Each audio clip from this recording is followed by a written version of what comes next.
though, so we moved up the start time. We got Virginia and Duke in an ACC battle coming your way from Koskinen Stadium here in Durham, North Carolina next.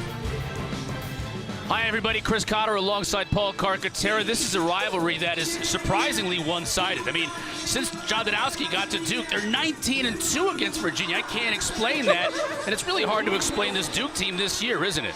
I think it's the most inconsistent team in college lacrosse. I honestly think they're the only team, Cotter, that can get bounced and not make the playoffs, but also win a national championship because of the talent that they have. And part of that talent, a big part of that talent, is Brennan O'Neill, isn't it? Yeah, he's 6'3", he's 225 pounds, and he's a complete outlier when it comes to his skill set. He's a lefty, he's the leading goal scorer in the country with 45 total. When he uses the body, he feasts. He puts that shoulder in, and he can absolutely create matchup problems for defenders because of that combination of skill and size. There you see 34, Brennan O'Neill. 100 points, the third fastest in Duke history. He's got 90 career goals as well. Okay, so he's the focus of every team defensively when you play against Duke. How on earth is Lars Timpany going to defend it? You know, normally he wins the physicality matchup week in and week out, but this week he has to deal with Cole Kastner. He's 6'7", and he absolutely wreaks havoc in the middle of the field with Virginia's ride. He's like a free safety roaming and hunting, but his one-on-one skills are outstanding. I think he's a first-team All-American, top 3 defender in all of college lacrosse. Nobody has gotten the best of 39 for the Cavs. It's going to be a titanic struggle. It's like Godzilla versus King Kong when these two go at it. Going to throw some weight around. And on the other side for Virginia, we got some news. It's very positive for the Cavaliers. Number 5, he's going to give it a go today. Virginia's secret sauce on offense is the 2-quarterback system with Connor Schellenberger and Matt Moore. Matt Moore's been sidelined the last couple games with a lower body injury. Getting him back in the lineup changes the complexity of what Virginia likes to do, because now they don't have to put one of their midfielders down to play with Schellenberger. They're back to full strength. And you can utilize the unique skills of players like Xander Dixon and Peyton Cormier within this offense. We'll see how much 5 can go and how effective he is. Petey LaSalle, Jake Naso, that's going to be a huge battle to face-off X, and it's won by LaSalle. He can score, and he couldn't quite get enough on that shot, as he is a danger man off the face-off to put one in the back of the net. He is, but he needs to be careful because he was nicked up in the Richmond game. He left that game. He had a sling wrapped around him the entire week leading up to the Carolina game a week ago, so he's playing hurt. He's playing nicked up, and Petey needs to win the face-off. He needs to get a clean exit and not get involved with going down the middle, because that's where he takes a beating. Right. They got Quinnipiac coming up this weekend. That shot by Griffin just sails too high. And not backed up by Virginia, so it goes the other way.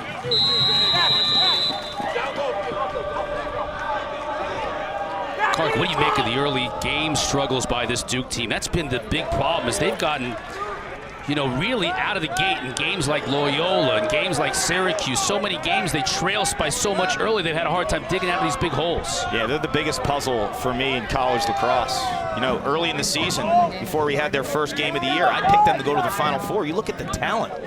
It's just, it's everywhere. The chemistry and the flow and the inability to have multiple guys play well the same day, right? Like, there's always a couple guys who have an off game. Yeah. Kai Montgomery couldn't get much on that shot. First touch for Matthew Nunes, freshman goaltender out of the Houston, Texas area for Virginia. On the flip side of that, you got a freshman, and then you got a guy like Mike Adler, who seems like he's been playing lacrosse for, is he getting his PhD? Yeah, it's his 6th year. Yeah. Played at St. Joe's and top 20 all-time in NCAA saves. It's a big game for Duke. You can argue this is a must-have in terms of getting that big quality win, that top 10 win on your resume for the NCAA tournament. A lot at stake. Right, only 2 games left for Duke. Both these teams after this game, because there is no ACC tournament this year. So your opportunities are few and far between after this game to make a statement. Schellenberger.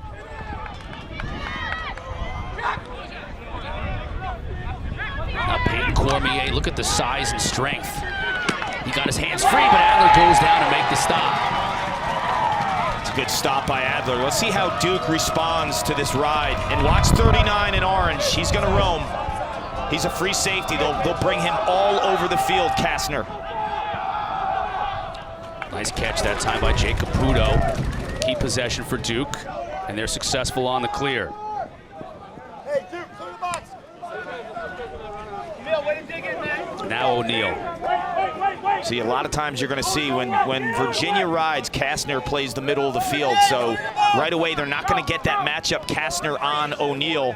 Right now, he's on Matsui, 22 and orange. This is an opportunity for O'Neal to use his strength and size over Matsui. Robertson couldn't get anything going from up top. He was with a game-winning goal in this game last year in Virginia in overtime. Owen Caputo coming upfield. Gets back to his left. Now he gets it open. Wasn't able to beat Nunes.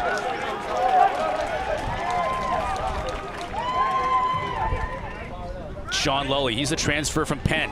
Comes upfield. Nunes sharp on that one, stopping Cambadour. You're going to see a lot of knockdowns from the Virginia defense, Chris, because of how long they are, right? I mentioned Kastner 6'7". They got some 6'4", 6'5" dudes roaming the perimeter. That with that reach, it's tough to squeeze one in terms of finding inside seams with a pass or a shot in that case. Here's Evans in with the ball in his cross. He'll be certainly one of the fastest men on the field today. Number 0 for Virginia, two-way player. Peter Garno, part of the second midfield line for Virginia. Got to get a lot more from this line. He's the guy, right? Like Jeff Connor last week for me, 4 in orange, was the best player on the field. He was incredible with his distribution.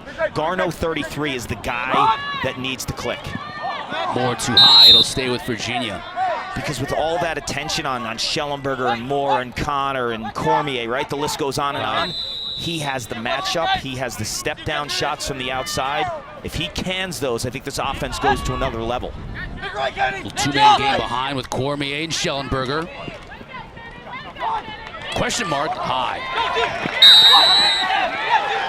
And Duke wins the race out to the ball. Wilson Stevenson with a nice play to get possession to the Duke Blue Devils. Yep, closest to the ball off a shot. Stevenson heads up. That's another big matchup. We talk about O'Neal. We got something here. We got numbers. Yep, Moore. Looks for a trailer, finds him in Zinn, who scores! No, they're gonna wave it off in the crease. Moore must have stepped in the crease before Zinn beat him. We'll have to take a look at that. Yeah, that was a nice step down by Zinn. We saw that last week, too, against North Carolina. He has some range. A lot of people talk about his athleticism and speed. His shooting is much improved. You see Moore carries it. And it could have even been, I think that was Schellenberger on the left side. Right. Stepped in the crease. It's a tough one. O'Neal. Look at the help, quick to him. That was Peel. It's another knockdown, right? Deflected before it even got to Nunes. It's going to be Virginia. That's a loose ball push. Loose ball push against Duke. Can Virginia strike quickly? Here's Connor. Couple of moves. He gets the ball dislodged before he gets a shot off. Adler giving chase. Here's the ride. They're not going to make it easy for you. Never do. But possibly an opportunity here for some early offense. Camille. Will he take a shot? No, he gives it off. Again, doesn't even get to Nunes. Third knockdown. Halfway through the first quarter, not even. 3 knockdowns for this Virginia defense. So here it is. 39, Kastner on O'Neal. And the help comes. You saw Mitch Whalen was quick to help out. The LSM on this end for Virginia. Now Owen Caputo, he's part of that second midfield unit for this Duke Blue Devils.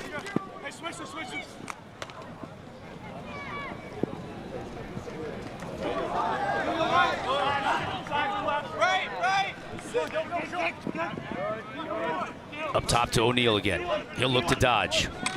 With the right.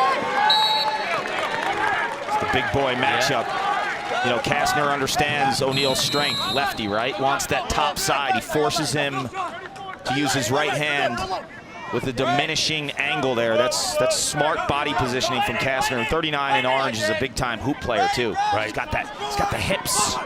Came over to help Zinn out. Nothing doing for Caputo. Here's O'Neal again. Now goal line extended with the big Kastner on him, 39. O'Neal showing that size and quickness as Kastner loses his stick. Robertson seen all the way by Nunes. Yeah, only good shots are going to beat Matthew Nunes. He's established that. He's a freshman, but he's played in huge games, and he's won games for Virginia. You look at some of the games early in the season against High Point, like he was the defining factor in that game in the fourth quarter. Yeah. He's played in ACC games now. He's played in big crowds against Maryland, 10,000 people. One thing, even in that game when Maryland threw over 20 shots past Nunes, his body language never wavered for a freshman. That game was telling to me. I'm like, this guy will not be broken mentally. Both teams with 7 shots in the early going. Neither has been able to find the back of the net. Connor, skip pass. Matt Moore now back behind the cage. Here's Schellenberger from X. Good move to get free. Now he'll try and beat Adler. Can't do it, and Adler, does he keep it out of the cage? He does. Woo. We're gonna have to take another look at that one as well. Yeah, he had a stretch for that one, right? I almost think did the ball cross the plane, right? From our angle, it didn't look as much. We'll see it on the left side. Clark puts his glasses on to get a better look. Welcome to your 40s when you need readers.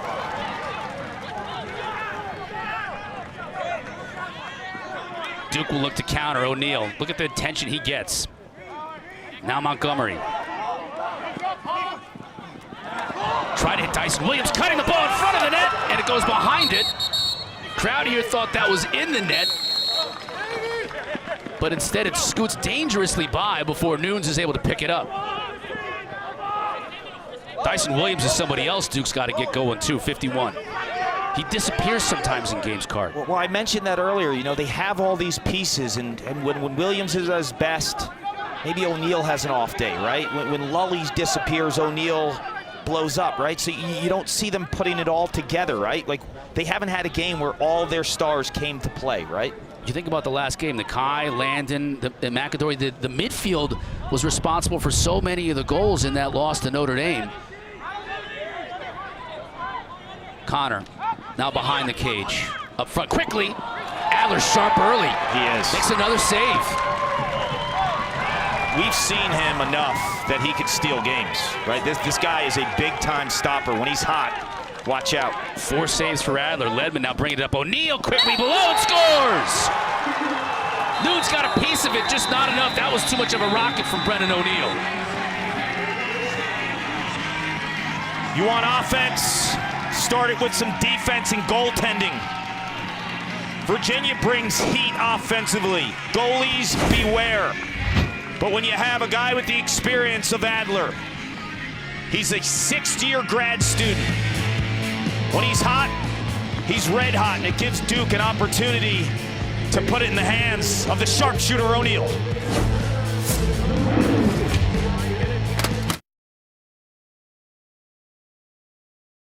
This is Roundup for Lawns. This stuff works. This stuff kills weeds down to the root without killing your lawn. This stuff works on dandelions, crabgrass, clover.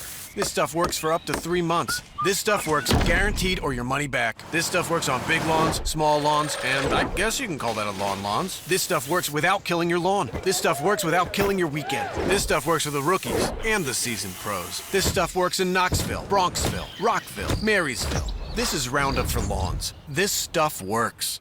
The BK $5 Your Way meal is here to make your choice easy and so tasty. Go straight to the Double Whopper Jr. with piping hot small fries, 4-piece crispy nuggets, and a refreshing small drink. Can you believe you get all this for only $5? The $5 Your Way meal, only at Burger King. Duke scores the first goal of the game, courtesy of Brennan O'Neal. On the break as well, a guy like Garrett Ledman, who was a former offensive guy, now playing a two-way midfielder. Yeah, he plays a lot like Evan Zinn for Virginia. Like, they'll keep him on offense because of his background. That's one Nunes, I think, felt like he should have had, right? He was all over it. So we go from the top player of the year in terms of recruits 2 years ago to certainly one of the top 2 or 3 players this year, and he was a teammate of Brennan O'Neal's in high school. That's our New York Life Spotlight.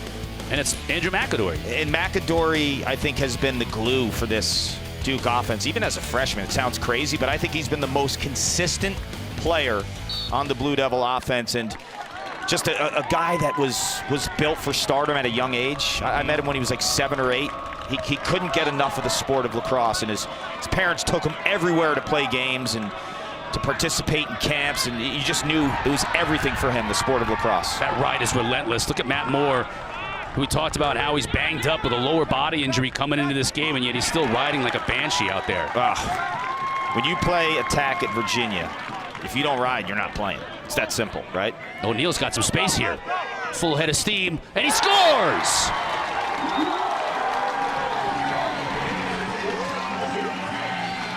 This is a big boy matchup, right?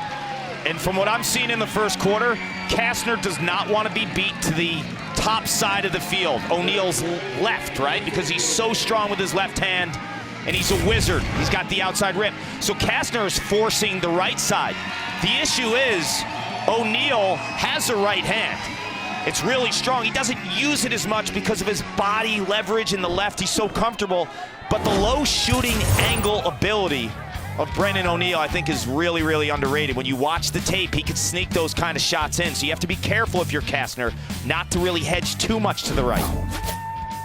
92 career goals now for Brennan O'Neal. Last year's ACC Freshman of the Year. Naso wins another faceoff too. That's something to keep an eye on because Duke is very thin at the faceoff spot. Naso may take every single draw today, and then Petey LaSalle is banged up for Virginia, so that's going to be a matchup that's going to, play really a big role in this game. Good point. Virginia has a little more depth, though. Gabriel Braun has experience. When you look at Duke, though, Jordan Ginder's out. He was Naso's backup. He's out for the season. So they'll put a pole or an emergency guy. You almost need Naso to take every single face-off. LaSalle, you got a little wiggle room with Braun. Don't be surprised to see Cam Henry. Look at Nunes make the stop on Nakai Montgomery. Yeah, don't be surprised to see Cam Henry go out there with a long pole and just try and junk it up, even if it's for a couple of draws to give Naso a break. Yes, Cam Henry's done it. Keith Boyer, the freshman, he'll get in the mix. It's emergency, but when you put a pole out there, you can tie him up a little bit, and if you lose, you're in a defensive situation where you're comfortable. And also, LaSalle can score goals. He has 24 career goals, 5 goals this year, so that's one thing to keep an eye on. They keep him on the field for offense off a draw, so if you have a long pole out there taking a draw against LaSalle, you may be able to slow that scoring down a little bit. Here's Garno. Back behind to Moore. He's got his defender hung up. Now he comes topside. Just couldn't get a great shot off. Battle for the loose ball. Now we'll get a loose ball push here against Zinn, and he'll go back to Duke. Yeah, I don't know what Zinn was thinking there. He could have just taken the inside track and gotten that ground ball. Looked like he might have thought that ball was going to go out of bounds on the shot, and then he realized it wasn't, and he had to kind of change his positioning, and he was out of position. You know, watching Matt Moore run, too, you just know that he's not at full strength, right? Hurting a bit. Yeah, he's hurting a little bit. He's out right now. Trainers will obviously be evaluating him throughout the game. That's a superstar. You got to be careful with how you use him now, right? We're at mid-April. You want him at the end of May. And you have a former attackman in Xander Dixon, who's been running out of the box for much of the year, but he can fill in for 5 if he has to on a day like today. Robertson tried to skip it to Caputo. Now ball loose behind the cage. We'll get it in the crease call against Duke. Turnover to Virginia. 3rd turnover of the game so far for Duke.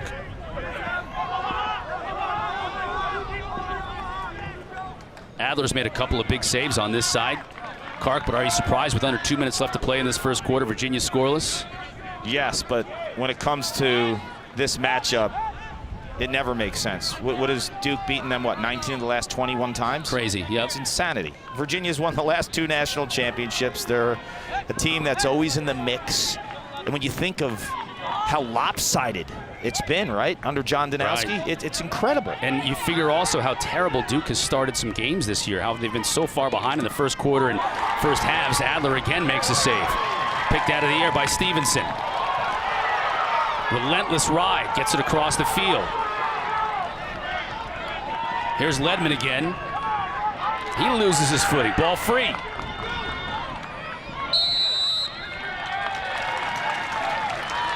And a turnover. Duke comes into this game clearing just 85, a little over 85%, good for 35th in the country. So it's been an area where they've struggled a little bit. And when you're playing Virginia, that struggling is amplified. Yeah, because Virginia holds their teams to 75% clearing. Yeah, second best team statistically in that category.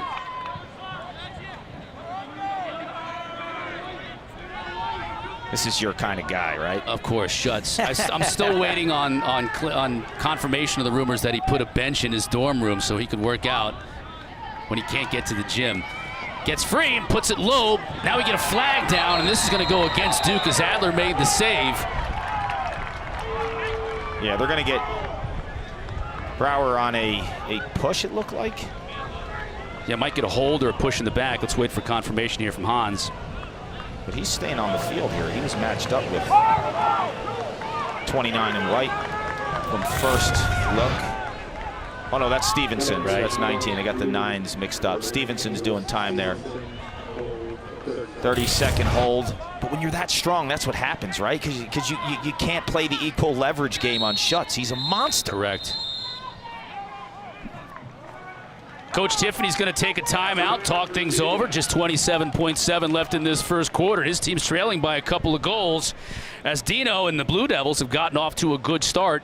That's not something we've seen all year, so that's got to be a relief to him as he's been looking for answers for this team, and at least now going against the Virginia squad to have that 2-goal cushion.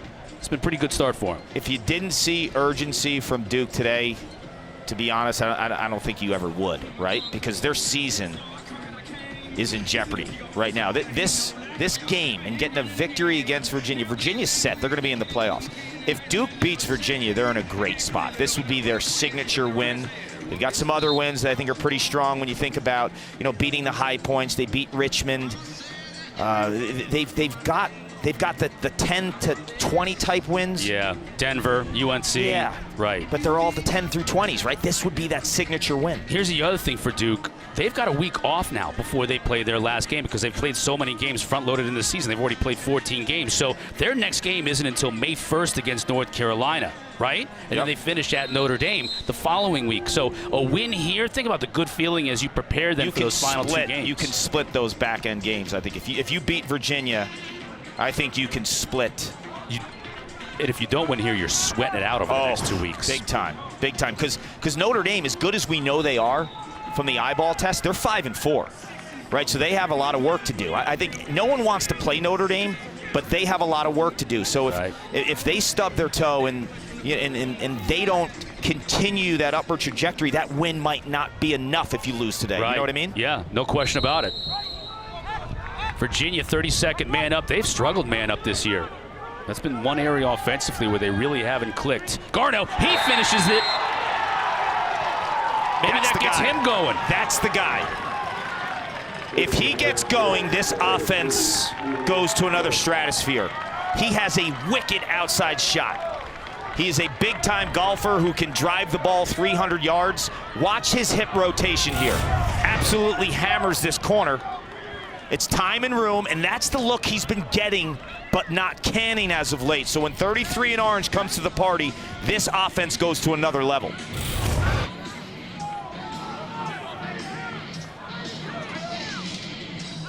Naso and LaSalle as Virginia gets on the board, 18.6 in this first quarter.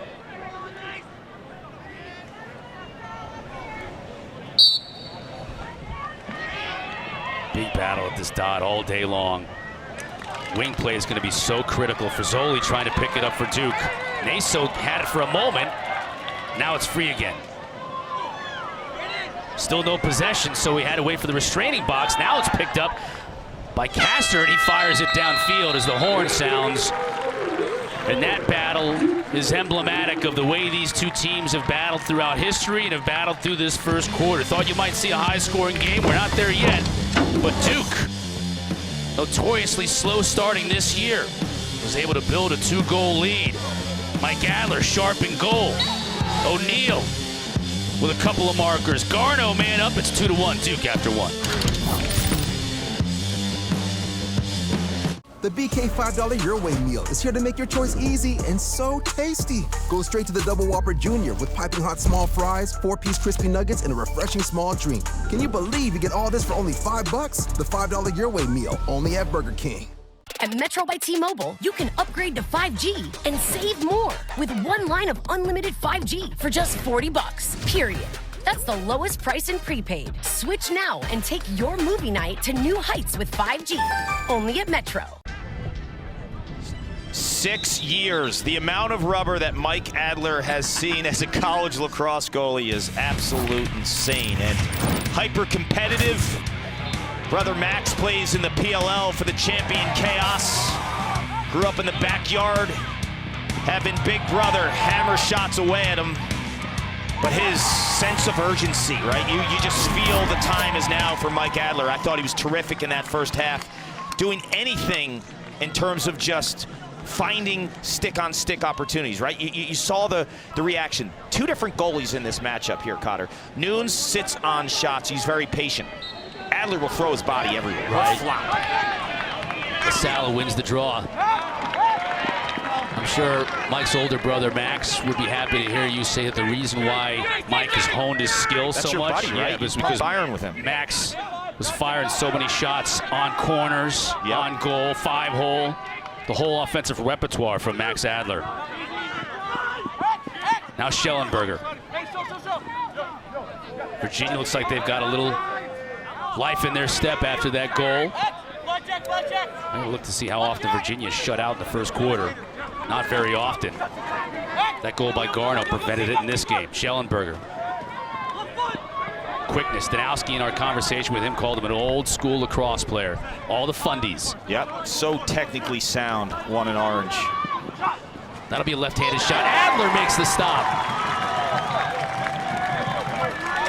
A lot of times you'll see Cormier, the head of his stick will be tucked back a little bit more and he'll get a little bit more into that shot. I thought, A, there wasn't a lot of heat, but B, he showed the head of his stick to Adler. Yep. Take a look at this, left side of your screen, Schellenberger to Cormier. We've heard that before. Yeah, he reads that the entire time. That's a stick-on-stick type save for 0 and white. Now McAdory coming out of the box, number 2 for Duke. Montgomery. Robertson. Just wide. Robertson is a Virginia killer. 10 goals, 15 points in his career against the Cavaliers, including the game winner in overtime last year. He's from the state of Virginia. Lacrosse family, bunch of older brothers. And you're the youngest brother, like whether you're the goalie or you're an attackman. Adler's older brother and Robertson has 3 older brothers. They're gonna beat on you in the backyard. They're gonna make you tough. Right, you gotta go in goal. Somebody's gonna have to play goalie, and it ain't gonna be me, so get in there. The Kai goal line extended. Looking for Williams behind. O'Neal. Under 10 to shoot. O'Neal's gonna have to let something fly. Instead of McAdory, now he will. Nope. Over to Robertson, and it hits the Kai in the ankle. Shot clock violation, yeah. It was good communication by Virginia on that one, right? You just felt like they were filling seams, showing a little bit, not over-aggressive in the slides. You know, I always say, too, Cotter, man, when you have a player on defense playing good defense, when you slide prematurely to him, you're just creating offense. And Virginia didn't do that. They trusted their matchups there. They showed a little bit, but they didn't go. Schutz working on Frizzoli and loses the ball. Frizzoli did a nice job defensively. Adler goes and gets it. Now Duke will look to counter. You really take away that great ride when you can quickly get the ball out and maybe set up some offense, and they score!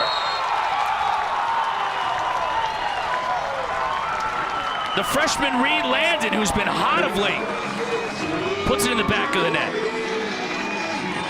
Dallas, Texas. You watch his high school highlights. I saw him play in high school as well. He's got really good hands.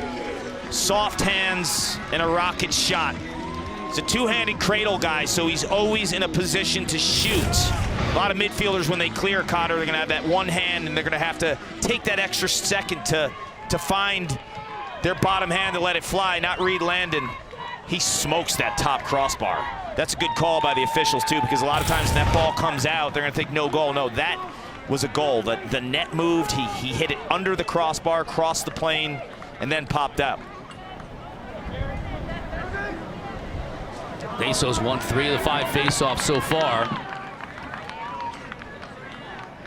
You know, you mentioned Landon coming alive too. He had to beat out some upperclassmen to get some reps.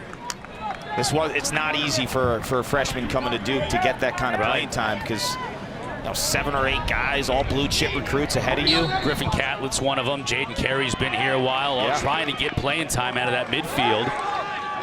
Cam Bador, who's had a bad knee, so he's played in this game we've seen, so that's good news for Duke fans. Yeah, you have to beat out guys like Charlie O'Connor, right, who've played the reps. Garrett Ledman was an offensive player before, now playing defense. Grant Mitchell's another one who we're going to see a little bit today, but he's an upperclassman. But they're comfortable with Landon. Like, Landon's earned that type of opportunity, and to do it for John Danowski, it starts in practice. You have to maximize those opportunities in a game and make sure the lights aren't too bright. Right. Schellenberger. Adler saw it all the way.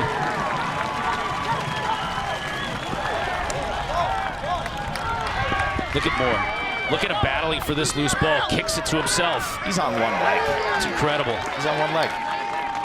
Now can Virginia take advantage? Zinn waiting for McIntosh to come out of the box. Lars using some of that depth offensively. He's got Garno on the field as well at midfield. You know what I'd like to see from Schellenberger? He's so good at X when he makes a hard change of direction. Rather than sitting above goal line and using his body, I want to see him in space a little bit more. His change of direction is so good. Zinn, look at that speed. Now he fires. Knocked away, doesn't get to Adler until it's a bouncer. Now Duke with another opportunity to clear, and it won't be easy. Adler looking for help. Bounce pass.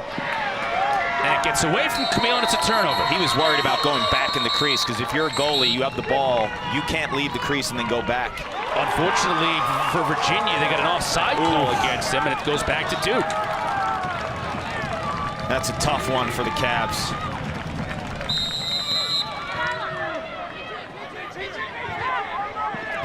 Now Robertson.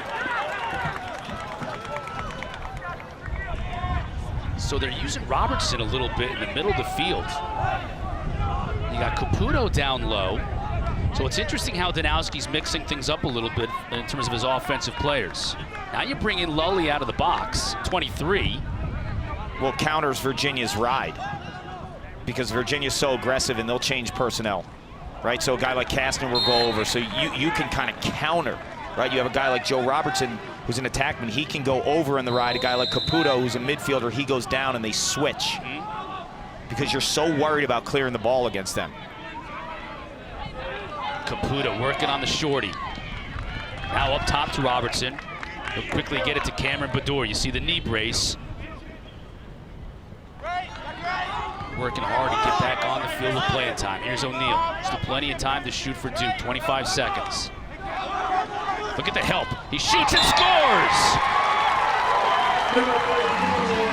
Clark, 3 Cavaliers converged on him, and he still was able to find the back of the net. This is just a player who's just so skilled. Like the 2 one-on-one goals that we've seen Kastner let up, it's not like O'Neal blew by him. He doesn't need much, and the understanding of being above goal line extended, to get into the body, and to be shot ready outside of that roll, and that's another one. 2 of O'Neal's 3 goals, Nunes has had a piece. You saw in the first quarter that lefty from outside. That time too, Nunes is upset because he made that initial save and the ball went in. 10th hat trick of the season, 19th of his young career for O'Neal.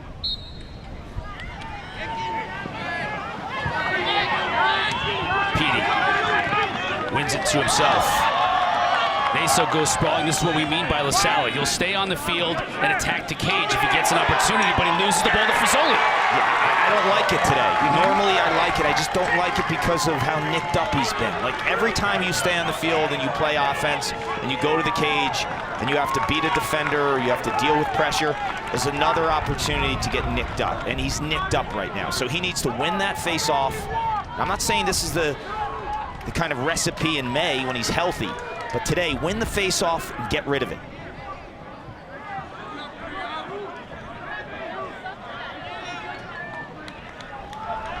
McAdory will put it in play. He'll use a pick. Good quickness. Unfortunately, throws it away, though, trying to get it to O'Neal. Back behind the cage. Unforced error. 8th turnover of the day for Duke.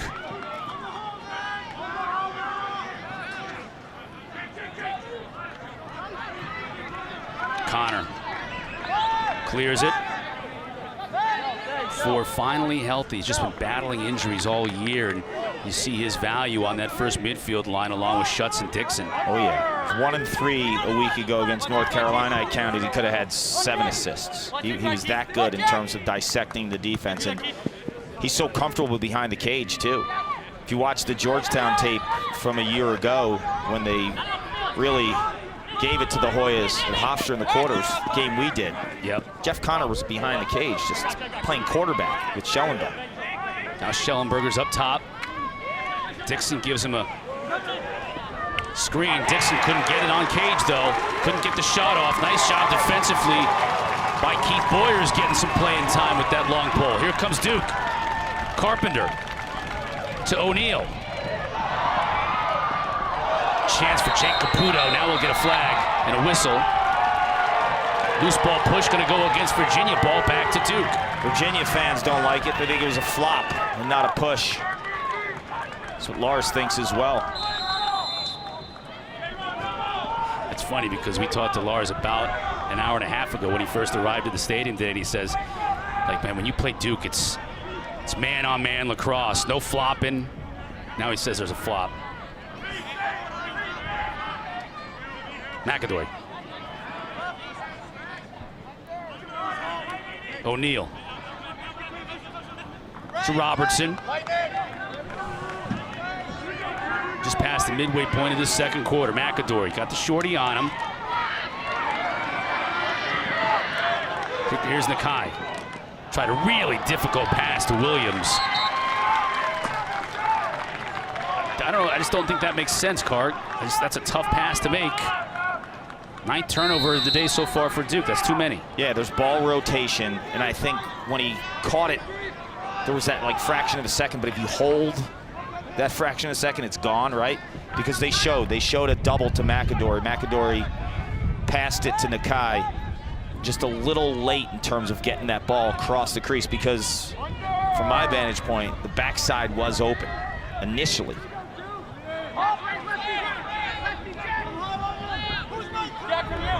Virginia's only been able to solve Mike Adler once today. Moore.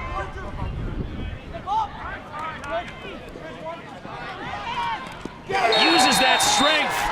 Now it's twice. Weren't even sure he was going to play today. He says, I got to play in this rivalry, and he contributes with a goal.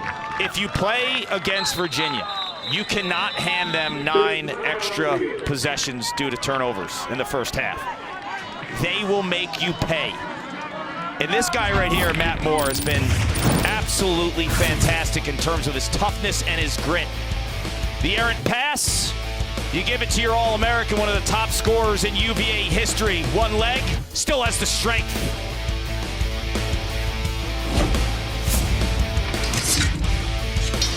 This is Roundup for lawns. This stuff works. This stuff kills weeds down to the root without killing your lawn. This stuff works on dandelions, crabgrass, clover.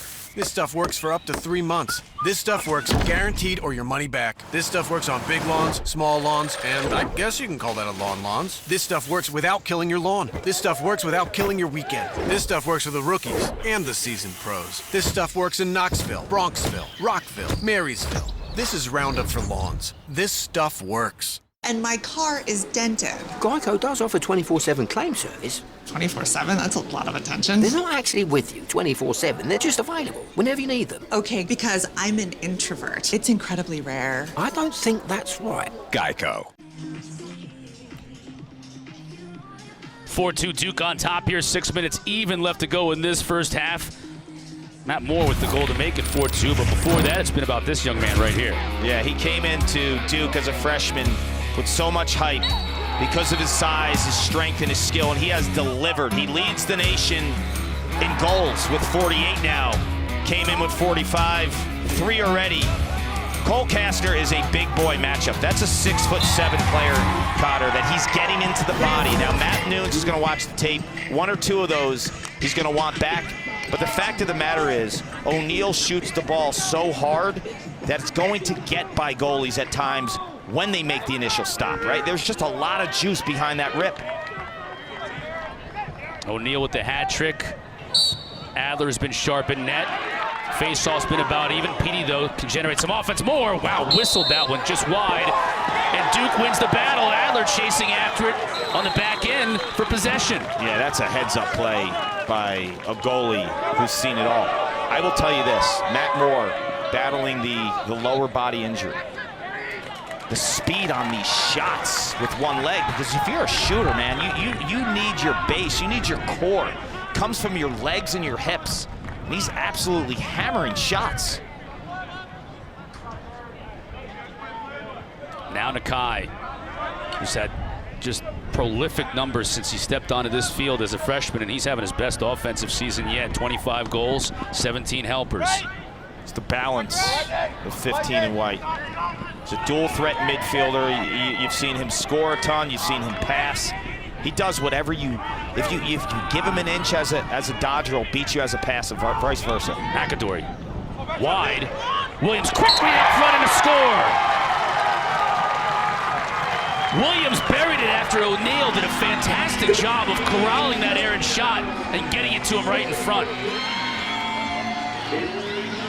When you corral a loose ball like that, there's that quick moment in time that you could force feed the inside. So you see the Adler diving closest to the ball when it goes out of bounds on a shot. It gives Duke an opportunity. McAdory shoots it wide. But if you're going to force feed the crease, who's the one guy you want to force feed the crease to? Dyson Williams. Yeah, Williams is insane in front.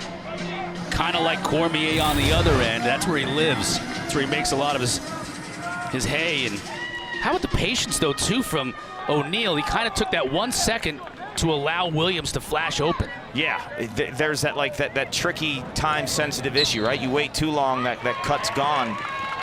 But O'Neal realizes, too, off of a loose ball and a shot, a lot of times defenders turn to where the shot is, right? So you've lost them in a good way if you're an offensive player, so you can strike and counter on that.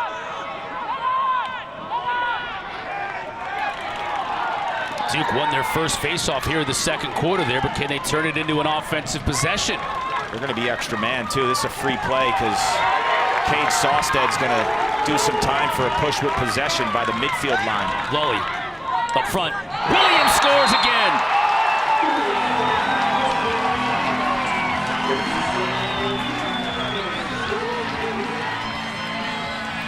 Nothing beats a free play, right? You're playing with house money.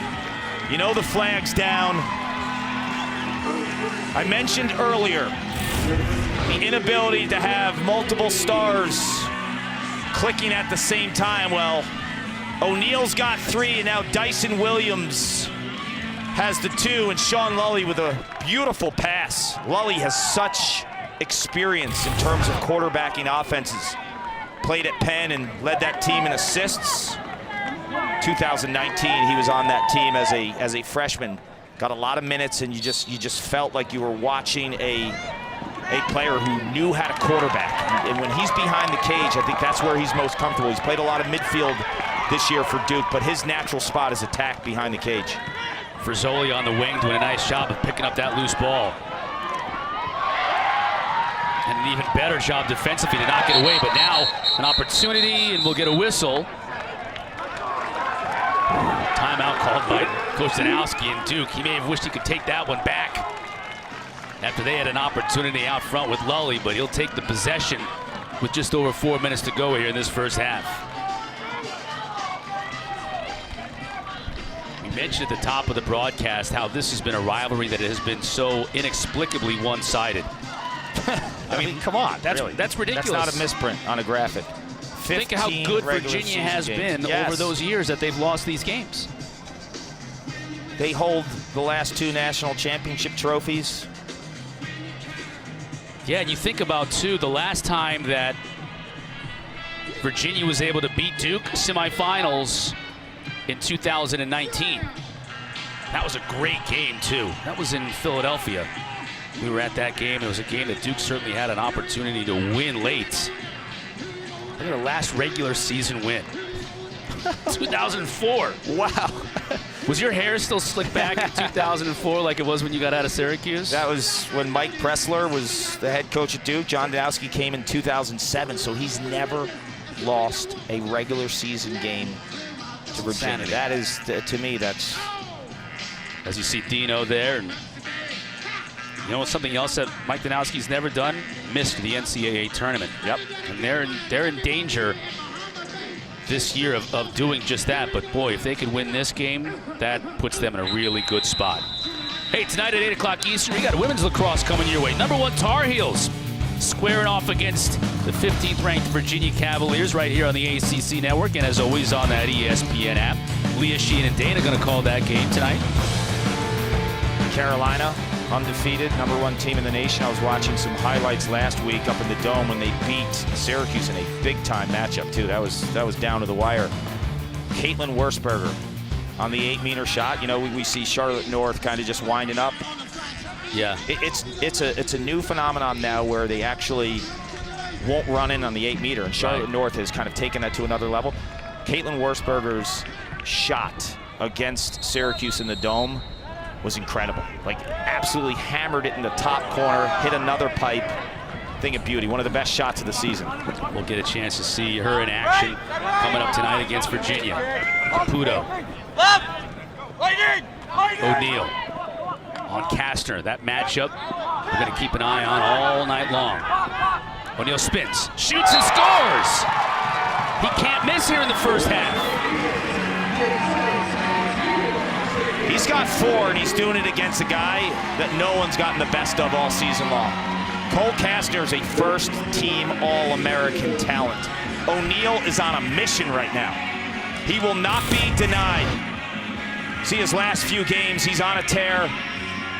6'2", 225 against 6'7", 205. Brute force, and one thing I'm seeing in a trend with O'Neal today, when you're watching his dodging, he is getting that shot off right out of his roll.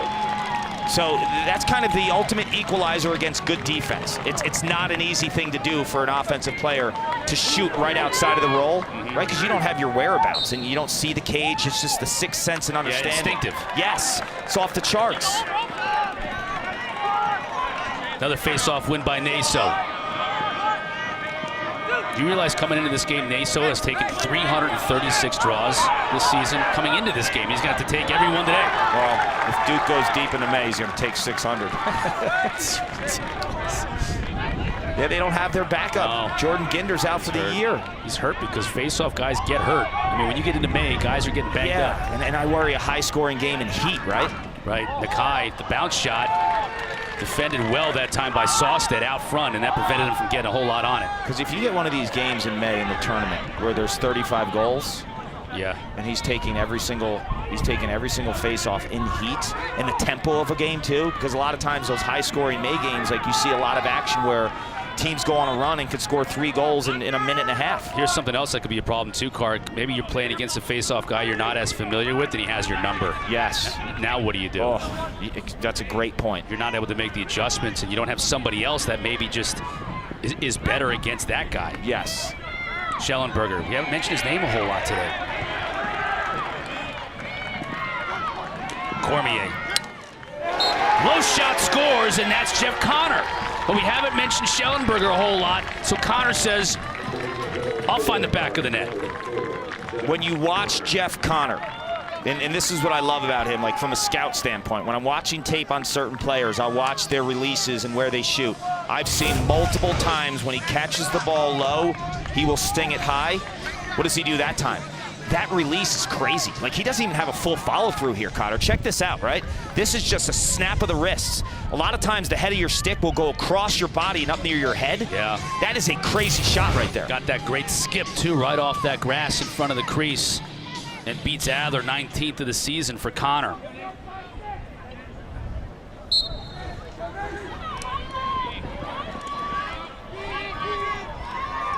Naso. Trout wanted to push. Still a battle for it. Won by the Cavaliers. Moore makes that extra pass to Schellenberger. Making the great save was Adler. That set the crowd afire. We'll get a loose ball push. It'll stay with Virginia, but Adler. I was verklempt. That was such a great save. I couldn't even get the words out. He's on. He's on because there was a fake high, right? He didn't bite. Just use that quick burst, too, in the reaction. I mentioned he is a reaction-type goalie, right? He will flop. He will throw his body all over the place. Very different than Matthew Nunes, who's in cage for Virginia, who's patient and sits on shots. Wow, he hedged a little there. Like, he felt like, okay, you're gonna fake high, you're gonna shoot low, right? Yeah. 9 saves on the game for Adler. Make that 10. See him flopping? Right. Robs Cormier. He's throwing his body, man. He wants to win. Duke will look to strike quickly. Here's Ledman. O'Neal makes a great catch going up the ladder. Sawstead coming up quickly to check him and to prevent Duke from getting any early offense. Kostanowski wants to call a timeout here with 1 minute and 8 seconds left in this first half. A very fruitful half for the Duke Blue Devils. That's not something we've seen a lot of this season, but we've seen them a bunch this year, Carr. This has got to be the best first half we've seen of the Blue Devils this whole year. Their Achilles heel has been first halves of lacrosse. You see that save, too. Just selling out, throwing his body on the pipe. You know, the difference I'm trying to explain with Matthew Nunes there, sits on that shot, and he uses his top hand and very little movement in his body to get to that save, where Adler will throw his body, right? So just different styles, similar results. But I think Adler has been the story, and obviously on the other end, Brendan O'Neal. And what's at stake? Well, your season, right? If you're Duke, you could argue your season is at stake because, you know, you have the remaining games against North Carolina and Notre Dame, but you don't know what's going to happen with those two teams in terms of how they do. Like, what will that win look like? Because right now, Notre Dame's only 5-4. I think they're one of the most dangerous teams in the country that could go to a Final Four and win a championship. North Carolina right now has been struggling a little bit to find, you know, additional players along with Chris Gray. You saw the odds there. You know, Duke wins this game. They're going to the playoffs. Yeah, they need. I mean, this is a huge win because it's a top 10 RPI win that they really don't have any of those on the line. You mentioned it before: Denver, High Point, Richmond, North Carolina. Those are good wins, but this is the signature win they need that could put them over the top. Yeah, you win this game, you split the final two, you're good. You lose this game, and even if you win the next two, like, you are sweating beyond belief. Right, you saw those numbers too in terms of the percentages to make the tournament. Yeah. This is the game. This is the game for the Blue Devils. You know, Quint Kesenick and I always talk about, like, what's at stake for these teams? Your season, if you do. This is what's at stake, your season. He knows it too. I mean, that guy's been around, 3 national titles, 2010, 13, and 14. He's coached Tewaaraton winners, son Matt Danowski, who's on the staff, Ned Crotty, who just announced his retirement from the PLL. He's part of the PLL Chrome Lacrosse Club. Played with a lot of other Duke guys like Jordan Wolf. And got about an 8-second differential in shot clock and game clock here in the first half. Coming out of the timeout, here's Nakai. Over to McAdory.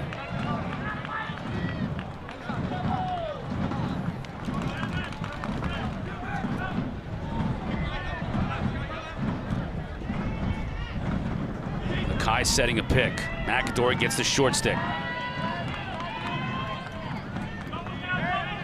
Look to O'Neal, can't get it to him. Now down the alley. Nice job by Soliday defensively. Shot clock winding down. Skip past the Nakai. He's going to have to let fire. No, he makes the extra pass. Lully's bounce shot goes wide. Nice job defensively by Virginia here in this final possession for Duke in the first half. Cavaliers just going to have to chuck it down the field and hope for something.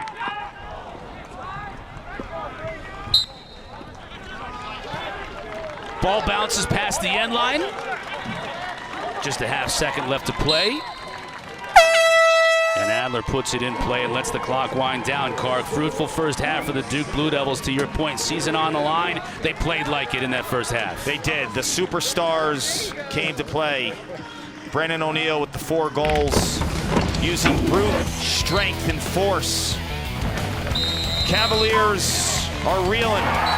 They've got the stars to keep it close. One is Matt Moore. You'll be hearing from 5 and Orange. We got a good one, Connor.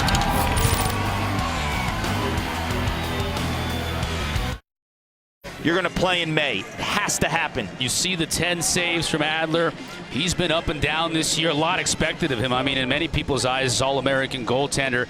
But he's playing one of his best, if not his best game of the year today, and so is this guy. And he's had some great games, 4 and 1. And Nunes was tough to beat early, but Duke is kind of starting to pile on a little bit. And Nunes made 0 saves in that second quarter. Here we are underway. La Sala with the face-off win. Back to Nunes.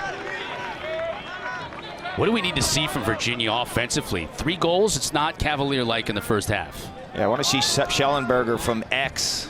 He's so effective when he makes that quick change of direction and really initiates with sudden impact type of moves rather than getting too far above goal line extended on his dodge. Right. I think him operating at X behind right here, this is where he could make his money. Quick move. Back to Schutz. Frizzoli D'ing him up. Got free, though. Adler goes high to make the stop. Picking up right where he left off in the first half. Yeah, a lot of times you don't want to see halftime for a goalie like Adler, right? That has that kind of a first half, the 10 saves, 3 goals against. Keep him going. Don't overthink things. Duke with the successful clear. Nakai.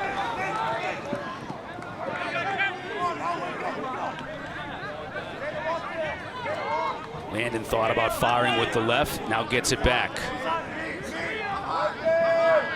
He and McAdory, 2 true freshmen on that midfield line now for John Danowski's Duke Blue Devils. Nakai with a veteran. McAdory, the quick pass. Williams couldn't handle it, and it's a turnover. That was high-level skill stuff by Andrew McAdory to get that pass off, right?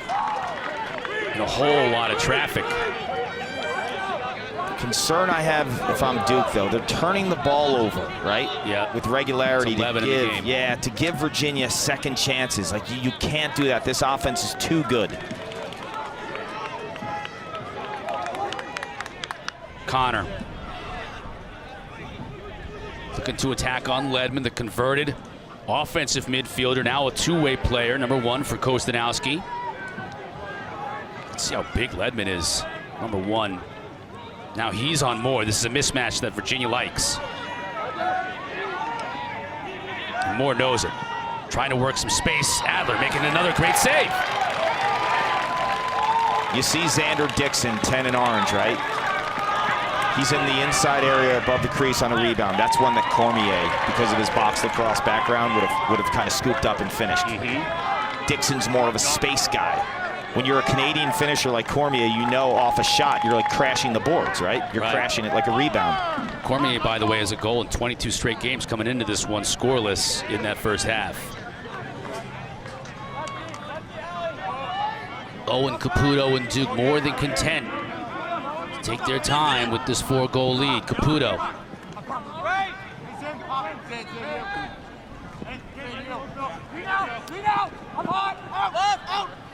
Behind to O'Neill. Help comes. Robertson's left open. He'll shoot and score!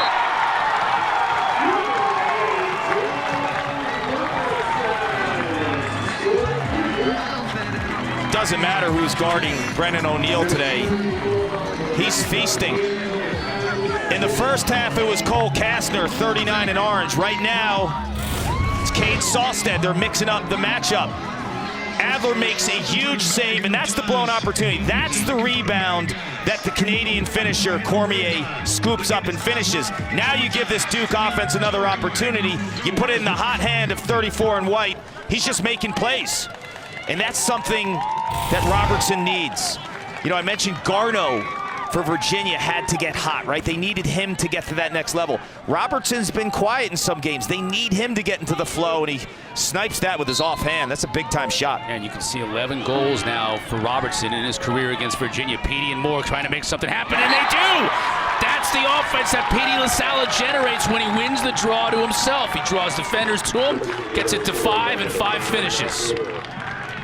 If you remember in the first half, I said Petey needs to win the face-off with a quick exit.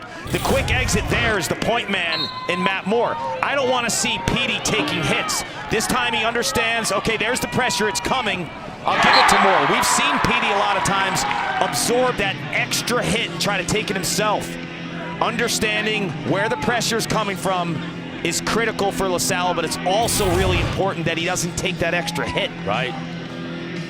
But you just delivered to me. You know I got bad shoulders. Yes, we need to talk about that. You're going to get fixed, right? Yeah, I'm getting fixed up. Petey again. Will we see a replay? He shoots this time, and Adler goes down to make the save. I didn't hurt your shoulders, did I? No, I'm good. You good? I mean, you bring a lot of force with that, though. I'll tell you what, though. Knowing how important lifting is to you, I'm going to talk to John Kettering and Erica Galbraith and tell them, like, I can't work with you in May. You're going to be so salty without your lifts. In a sling? Yeah, I don't want to be around you. Like I said before, though, it's just got to be more cardio for me. When you don't experiment. When you don't eat and you don't get your workouts, you're a tough guy to get around. We'll figure something out. Virginia's got to figure something out here. Being doubled up by the Blue Devils today. This is it. Look at the speed for Zinn. Gets it off to Moore. Extra pass.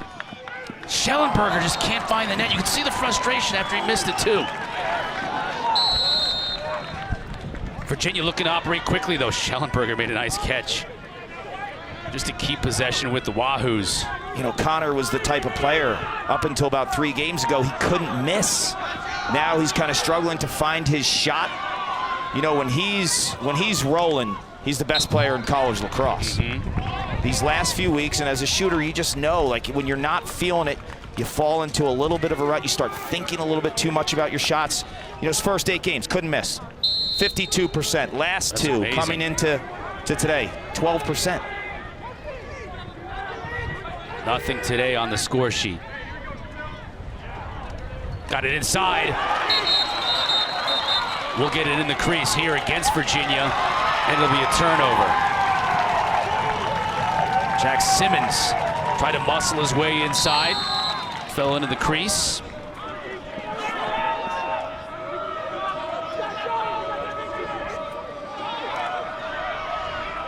The always difficult clear against Virginia. Duke's done pretty well with it today. Here's Badur. They have, but you look at the score right now, 8-4 is not safe against this team. You have Virginia's ride. They can press you late in the third and the fourth quarter, make you really uncomfortable. They have the weapons. Offensively, you have some of the most dynamic players in Virginia lacrosse history on the other side of the field. Caputo on Connor. See, he wants to test Connor's ability to play both ends of the field, number 4. Here's O'Neal. Puts his shoulder in a caster. Now the skip pass. Here's Lully. Caputo. Connor checks him. Nice catch by Badur. That ball was deflected. O'Neal. Yeah, he got topside. Shot high. Yeah, I think Kastner's going to play him a little bit different in the second half because he allowed him to go to his right a lot. I think now he's probably going to square up and play him a little bit more 50-50. Right. Because of his ability to get underneath. Robertson. He's working on Sawstead. O'Neal up top. Help comes. That leaves somebody open. It's Badur, and he scores!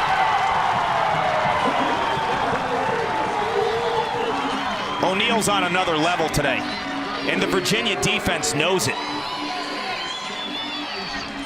They are showing to him right away, and he recognizes that. So in the first half, he goes 4-1. Now he's distributing as a passer. Virginia sells out. It doesn't matter. Brodeur is on this wing. You see where all the pressure's coming, right? There's 3 orange shirts all hedging towards O'Neal. He understands where that pressure's coming, and the left wing of Cam Brodeur sticks it. Mentioned he's been battling the injuries all year. Just his 3rd goal of the year for Cam Brodeur. You know, as a passer, there's 2 ways to get teammates involved. One is to just blow by the defender. The other is to probe, right? To understand. That time he probed the defense. Whalen on the ground ball. Soliday, defensive midfielder. He'll look to get it off and then make some substitutions, although Soliday stays on. Xander Dixon running on. Got a full head of steam. Makes the extra pass. Cormier just fired it too high. Yeah, that's the look he wants. Right. Time and room, sets his feet.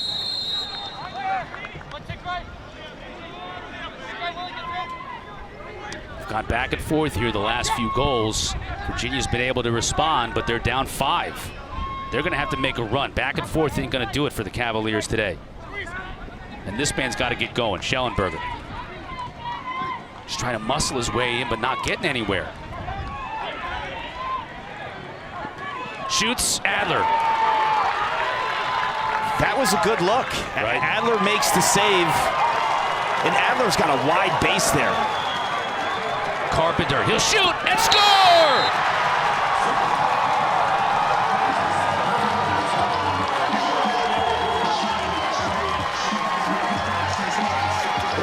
This is the one area where Duke has kind of been deficient this year. Ledman's shown us a little bit of a opportunity from defense to offense, but when Carpenter plays down low, you lose some of that, right? When you put him up top, that's what you get from 33 in white. It's been all Adler on one end. O'Neal, and now Carpenter comes to the party. It's all Duke down in Durham.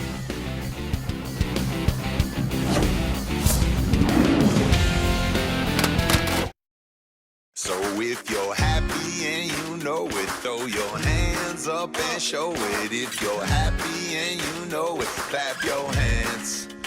And if you love the life you're living, go ahead and dive right in and shake it like you mean it. Do a little dance. Show me what you got. Oh, oh, oh, oh, oh, oh, oh. If you're happy and you know it, clap your hands. Find your happiness in San Diego. Yep. Yeah, it could be. Okay.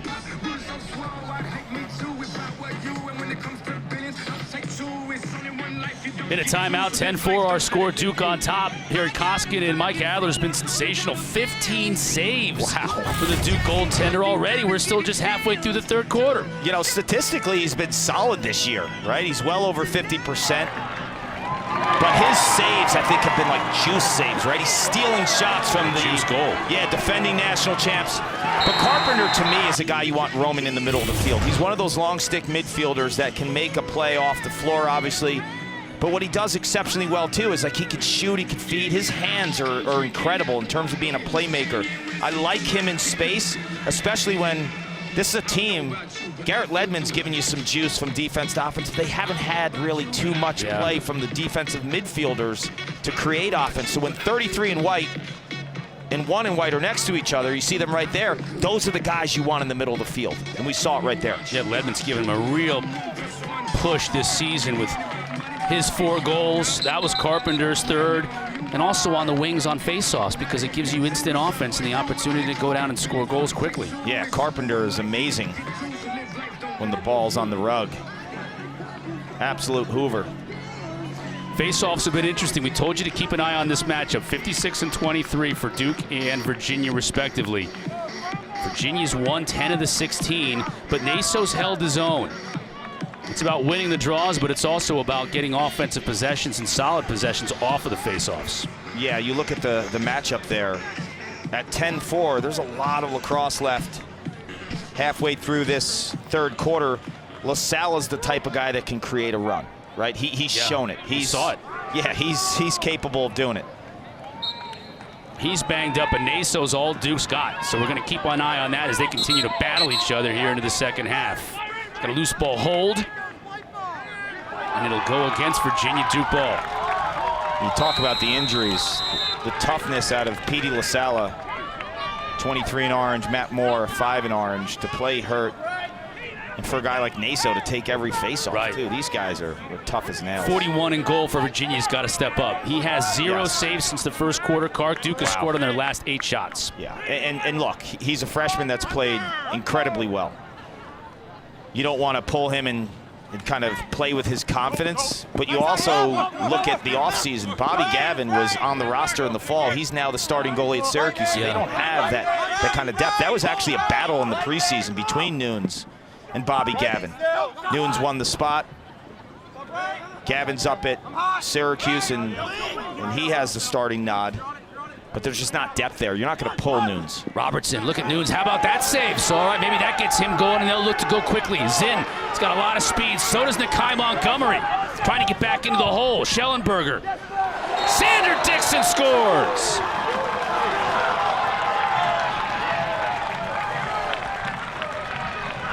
Duke has had the freshman's number, but if you're Lars Tiffany, you're going to win with Matthew Nunes, and you've done it quite a bit this season, and you're going to lose with him if you have to. But he's your guy, and he's shown that he has the opportunities to make stops like this. It's his clearing, too. He's not just a stopper. This is a freshman that understands the tempo of this team. He gets it out, and Nakai's hustle is incredible to get to the backside, but Dixon with the flick of the wrists. Schellenberger with a one-time pass, too. That is a beautiful fast break because you have the two-way play of Evan Zinn. He hits it to the quarterback and Connor Schellenberger, and it's hot potato there. Again, Virginia responds with a goal, but they're going to have to respond with a run, not just a goal, and Naso is preventing it from happening. Dangerous pass. Was able to get through Dixon, though, and ultimately into Adler's cross. These Virginia attackmen are just relentless, aren't they? Look at this. It's going to cause a turnover. It does. You know what that turnover is, too? Like, when you know you're playing Virginia, you know about their ride, you start getting antsy. And if you're the goalie, Adler, there, sometimes your internal clock's a little off because you know who's roaming, right? You have Cole Kastner in the middle of the field, and you have Virginia's ride. It's not your typical team that you're going against. It's the best riding team in college lacrosse. Just pests. Guys like Dixon, Schellenberger, they never stop running. Now Cormier. Cormier's going to look to dodge. Okay. Gets free. Adler goes down to make the save. Now loose ball. Adler's outside of the cage. Outstanding pickup by Wilson Stevenson. Great job by Stevenson recognizing his goaltender was out of the cage. Had to get it out of danger. He does, and here's Ledman. Stevenson's been terrific this season in terms of his leadership. You know, we saw him in 2019 when he was a freshman at Hofstra with that injury in the quarterfinals against Maryland, and for him to battle back with that bad knee or leg injury and to be a leader in terms of his vocal presence on the team. And he's also a guy that just lays it, right? He throws his body, and he is a force in terms of making opposing teams know you're going to feel it. O'Neal's shot wide. Now Williams. It's on Matsui. Up to Caputo. Caputo with Noah Chismar on him. He'll look to get to the cage. Knew he could beat Chismar and scores!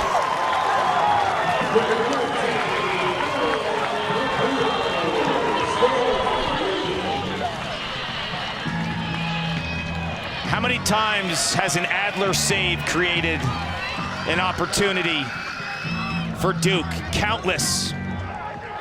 Mike Adler has played his best game of the season, hands down, and he's done it at a time when his team and the program has needed him most. Season's on the line. The big boy Cormier comes in inside roll. Not against the brick wall. 0 in white once again. How does he get this through here? We've seen 2 to 3 goals by Duke with low angles, right? Like Virginia is making it very known that they're going to force you to your weak hand. And they're pressing out, and they're flushing guys out, and the margin for error on a shot like that from Owen Caputo is nothing. LaSalle wins the draw, back to Nunes. Petey LaSalle, most ground balls in Virginia history. He has been among the top face-off men just for years, Kark. It's just the gold standard.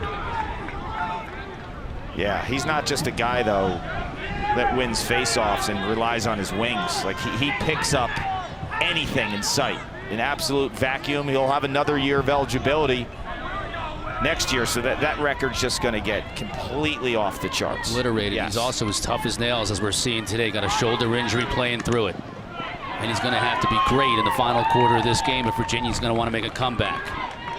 You know, these records are tough to kind of distinguish with the extra COVID year, but he hasn't even gotten into that year, right? You know, Chris Gray's record with Lyle Thompson, he's got 7 more games than Lyle Thompson already. Adler gets a piece of it. Schellenberger still stoned. And the ground ball goes Duke's way. 17 saves today for Adler. Again, that ride, though, gets the ball back to Virginia. Can they strike quickly? Simmons, Adler! They take a bow. This is ridiculous.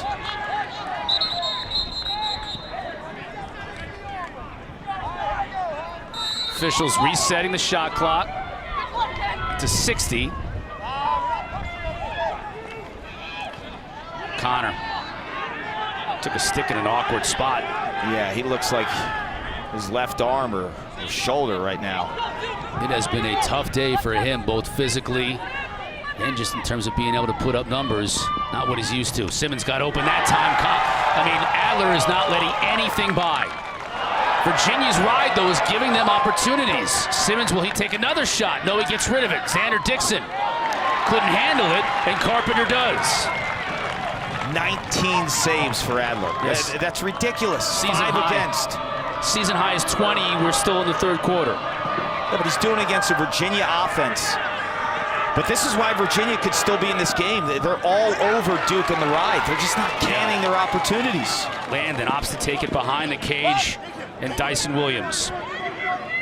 When you're down 6 and you're Virginia, the 2 things you have going for you. You have Petey LaSalle and the ride. That's reason enough to believe you're still in this game down 6. And I'll add that Schellenberger has given you nothing, and I don't know how long that's going to last, right? Eventually he's going to break out. Yes. May not matter, though. I mean, if Reed Landon is burying shots like that and Duke continues to put goals on the board, it's going to be over soon enough. Do you remember moments ago I was talking about Virginia forcing Duke to play to their weak hands? Reed Landon's a freshman. You saw him earlier in the first quarter stick one with his strong left hand as Adler has just been absolutely unconscious.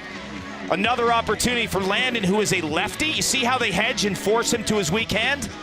He sticks it with his offhand from the outside, lone away on Nunes. So you understand right away, like Virginia scouted Reed Landon as a lefty. You saw them fly to his strong hand to force him and say, try to beat us with your weak hand. Well, he just did. And O'Neal picked up his 3rd assist to go with 4 goals and added the great day he's having. Another possession to Duke. Ledman loses it, but picked up to O'Neal. Boy, he thought he was going to let that one rip. Instead, with the 7-goal lead, opts to keep possession. Final minute and a half of this third quarter. Virginia is daring these Duke players to play with their offhand, and it's hurt them. You saw Joe Robertson with a lefty snipe from the outside. Reed Landon's using his offhand. Brennan O'Neal's using his offhand. So they're hedging against Duke, and Duke has capitalized. Caputo, skip pass, beautiful pass, and a finish on the far side by Robertson.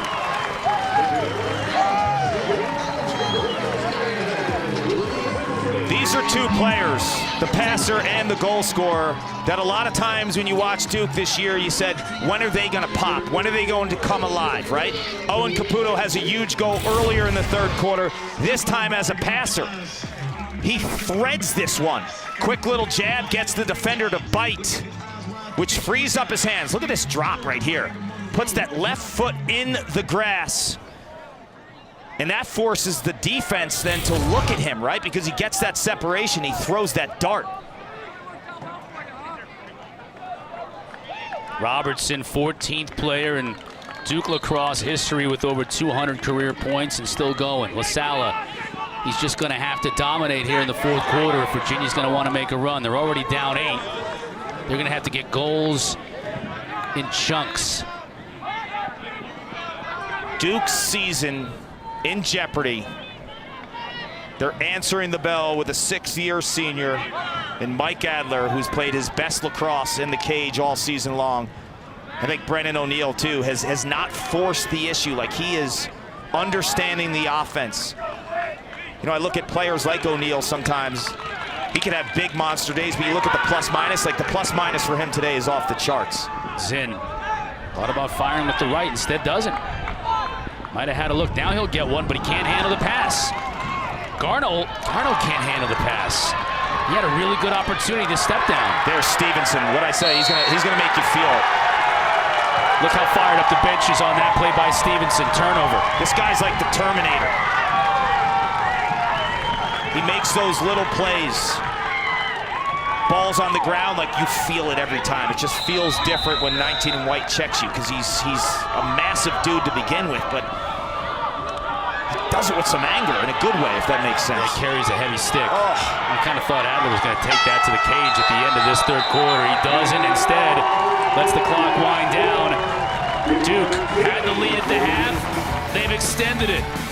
Season on the line for the Blue Devils, and they're playing like it. 8 goals, the advantage, heading to the fourth.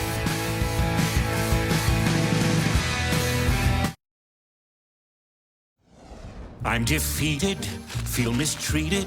I'm so angry, I'm singing a song. 'Cause I'm paying so much for home internet, and that's just wrong. I've got T-Mobile home internet. I feel happy. Great. Very happy. Good for you. Look how much money I'm saving right now. Wait, really? There's no hidden fees, no price hikes, one core. Bro, Introducing T-Mobile 5G home internet.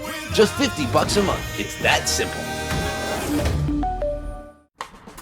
Hey sis, check out this cute spot.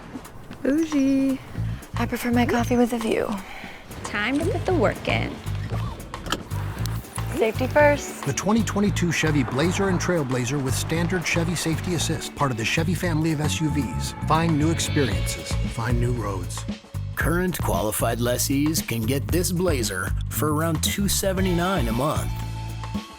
Find new roads at your local Chevy dealer. John Danowski and the Duke Blue Devils up 8 over the Cavaliers. And when you think about Selection Sunday, Clark, being just about 3 weeks and a couple of days from now, RPI plays a big role in terms of one of the factors, and you see where Duke is right here, 16th. They got to move up. Not going to have very many opportunities in the ACC because the conference RPI is lower than it usually is. It's like the Ivy's in the spot that the ACC is usually in because the ACC didn't have a great out-of-conference resume. This was the game for Duke, right? This was the missing piece. They didn't have that top 10 win. They beat North Carolina, which was 9 at the time. But now with their season kind of changing in its trajectory, you needed that signature win, right? This would have been the signature win. You felt the pressure around the program, but when you have a guy like John Danowski and you're heading into this game, I said it off the top, I didn't know what to expect because of the track record of this Duke team, right? I've seen them play really, really well. I wouldn't be shocked if they went on a run and won a national title, but I also wouldn't be shocked if they didn't even make the playoffs. Right. They've been that different in terms of their weekly performances. But this is telling for a few reasons. If I'm a Notre Dame fan too, this is good because you get Duke again. Right. So this is good. So I've said it all along. At the end of the day, when the dust settles, I think three ACC teams are getting in. A lot of people thought I was nuts. At the end of the day, I think 3 are getting in. Well, Duke is making a statement today. Owen Caputo's had a game. Here's his brother. Will he score? No, the crowd was about to explode on that one. It'll stay with Duke in a fresh 60.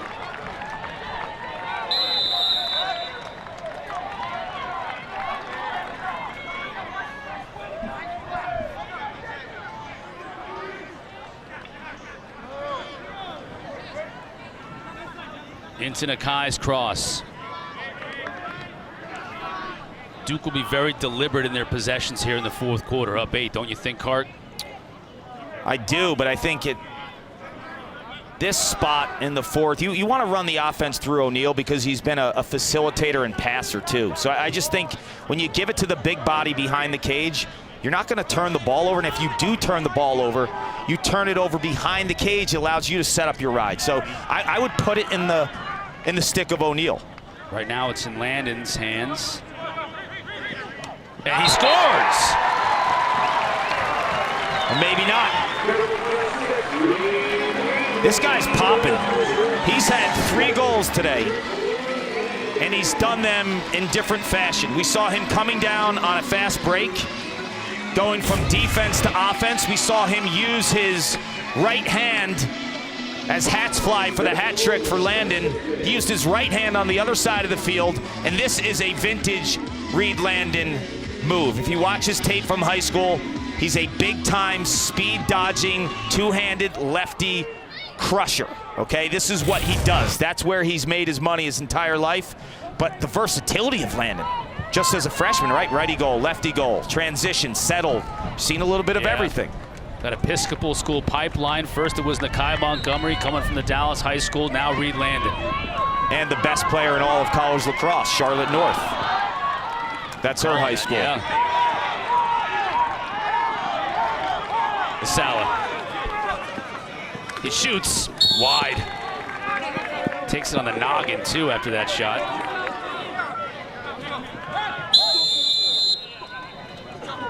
Adler had 9 saves in that third quarter alone. Remember, I tell you, we talked at half like we felt Virginia had a run in them, and they probably did. They did if it wasn't for Adler. 9 saves in a quarter. They haven't scored 2 goals in a row in this whole game. Virginia hasn't. They can't put a run together. It's because of Mike Adler. Shuts.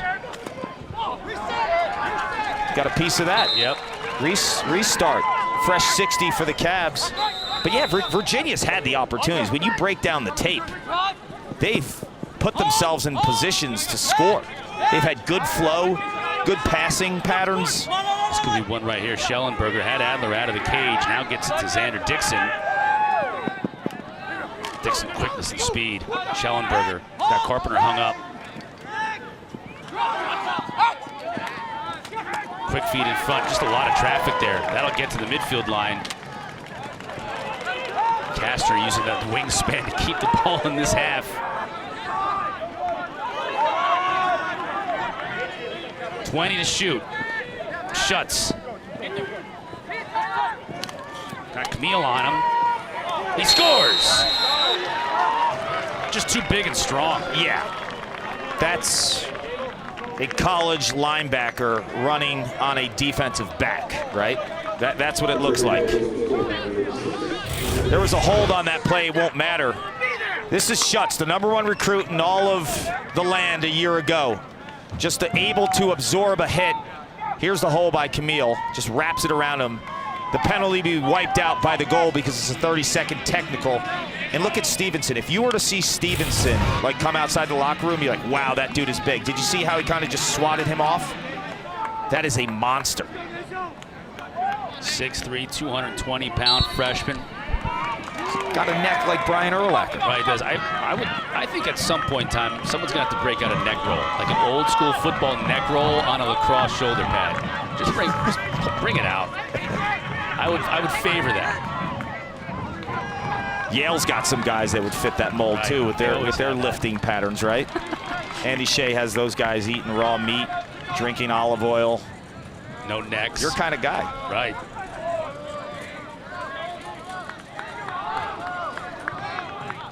Lead still 8 goals. You mentioned Virginia just has not been able to put together any kind of a run, and when Duke is keeping possession. You know what else Duke has done in the second half? Adler's been sensational. They haven't turned the ball over as much as they did in the first half. They've got that under control, so they've been able to get possession, keep possession. Williams. They're just finishing. Nunes is not on tonight. It's just not the way we've seen him all season, and Duke's been shooting the ball really well and getting it on cage and making him have to work. You're right. There's one goalie who's played his best game of the season, And look, everyone has an off day. This has not been Matt Nunes' greatest day. We've seen him week in and week out steal shots. That's right through the 5-hole. Stick's not there. A lot of times you want to explode to the ball. Your stick between your legs right there to come down. Yeah. He's just late on it. But that was a beautiful pass by Caputo. We've seen 2 next-level passes by Owen Caputo in this second half. Late in the third, he threw a dime cross crease. And then in the fourth right there to Dyson Williams. I'll bet when all is said and done, Cart, you could look at about a half dozen Duke players in this game and say they played their best game of the year today. Yes, I would agree with you. Caputo was one of them. Certainly Adler. Carpenter's been sensational. Naso's held his own at the face-off dot against Petey LaSala. And don't discredit O'Neal, right? He's got the stats. What is he, 4-3? But he's doing it against a first-team All-American defender, right? Like, you got to look at strength of schedule and, like, who are you doing it against? Right, that's why when I look at the ACC and all the great face-off specialists in that league, like a guy like Will Lynch, who I featured at halftime, he's a little bit under 50%. He's like 47%, but he's over 50% against guys like LaSala and Naso. That's a strength of schedule type guy trending in that kind of direction. Like, who are you doing it against? O'Neal's doing it against a top defender in the country. That 4 goals and 3 assists weighs way different than, you know, when you're playing an inferior opponent. That's just the reality. Robertson willing to be patient. Trying to work a 2-man game with O'Neal. Now with 7 seconds to shoot, he's going to have to come up. Landon's going to have to let go. No, the extra pass to Williams. Good idea, just wasn't able to convert before the shot clock wound down. You know, and you and I need our heads checked a little bit too, because we're uncertain what's going to happen today, like what Duke team's going to show up. John Danowski's never lost to these guys, ever. What's his regular season record against them? 15-0? Yeah. 15-0. He's never lost to Virginia. 19-2 overall. Those 2 losses came in the postseason. Last one in 2019. There you see the number right there. Ridiculous. So what are we thinking? Pretty good. What are we thinking? Thinking that, you know, something's going to change today? And the way they've been playing this year, too. Just yes. They haven't started games well. They started this game really well, and that was a great sign right from the start. And Stevenson's another one of those players who's having a great game for the Blue Devils. Frizzoli picks up the GB, and here we go again. 80 seconds off the clock with the 9-goal lead, and the fans here at Koskin, and they know what they're seeing. They know how important this game is for Duke. And the Blue Devils now commanding possession and letting the clock just wind away. You just look at the personnel, right? O'Neal and Williams. Don't forget about guys like Joe Robertson. He's only scored the biggest goals for Duke like the last 4 to 5 years, right? Right. Like, we barely talk about him.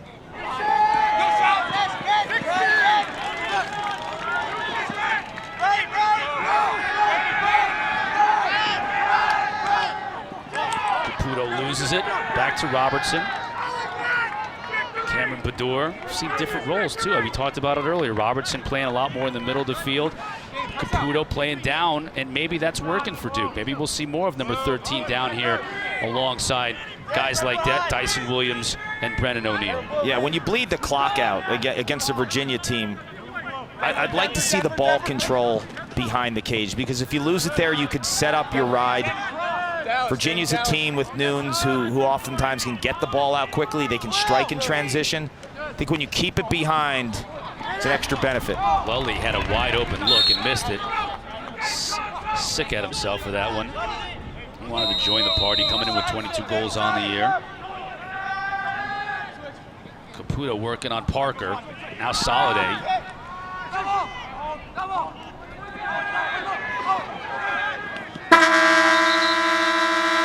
Horn sounds to indicate the shot clock violation. That doesn't concern Duke at one bit, though, as we're winding down to the midway point of this 4th quarter. Up 9. You know, we talk a lot about Duke's journey, and it's well documented. The slow starts under John Danowski in February, right? In March, sometimes they're just finding their groove. But in the past, like April, they begin to pop. It felt a little different this year. Like you kind of thought, like, the pop might not come. And even in talking to him this week, it felt different. You know, it felt like he was frustrated himself. He didn't have the answers. Yeah, he didn't have the answers. I don't know why we're starting slowly. You know, guys, he was talking about guys like Nakai, who's one of his veterans, makes great plays all game long, and then makes a play that he doesn't make or shouldn't make, and you don't usually see him make.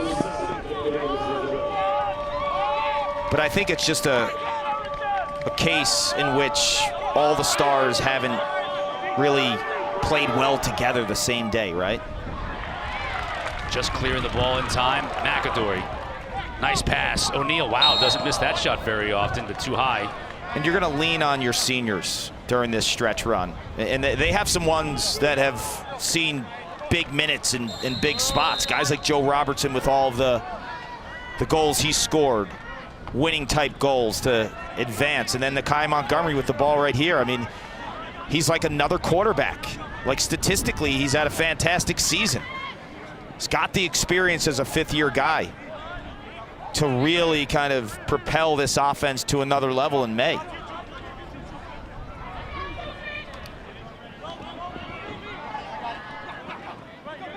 Landon's made the most of his playing time today. No Aiden Denenza today, so Landon's getting the call, and he and McAdory, Montgomery, that's your principal first-line midfielders today. We haven't seen many others. Caputo as well, but he's been playing down low a lot. Final 10 seconds of the shot clock. That errant pass is another turnover. That's one I think Robertson should handle, right? Right. I mean, Nakai throws a dart. Maybe it's a little bit high, but that's a vision type of pass to see through a defense. That's what he gives you, too. 15 in white, Montgomery, over the years, like his freshman year, he was a big-time Dodger. He has elite vision. That's why I think he's going to be a big-time pro in the PLL. He's got the speed. He's shown his dodging ability. An elite passer. He's like a plug-and-play kind of guy for PLL, which we'll see a ton on ESPN this year. You saw number 50, Connell Kumar, playing for Virginia, so Lars Tiffany knows he's got another game this weekend. It's against Quinnipiac, but obviously you're going to want to go into that game and put any doubt behind the outcome of that game to rest early. So he's going to his bench here late in the going here. Badur. That time on the stop, David Roselle, so getting a backup in goal as well, bringing Roselle in the game, resting up guys like Nunes and some of the others. Look, when you go into the Quinnipiac game, you can't go into any game assuming you're going to win. That's when you'll get beat, right?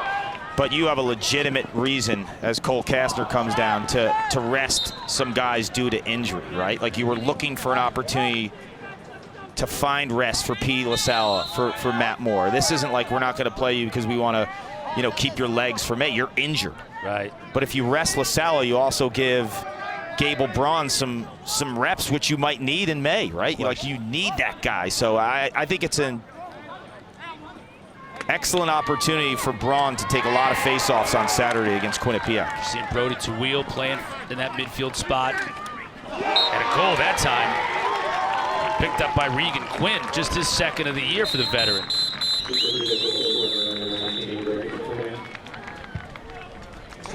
Quinn's a fifth-year guy from Long Island. He's seen some minutes earlier in his career, but the influx of talent for Lars Tiffany, two-time defending national champs, minutes are hard to find, so when you get them, you make the most of it.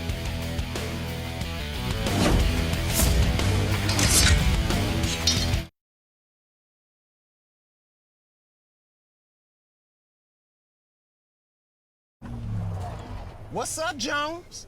Jones.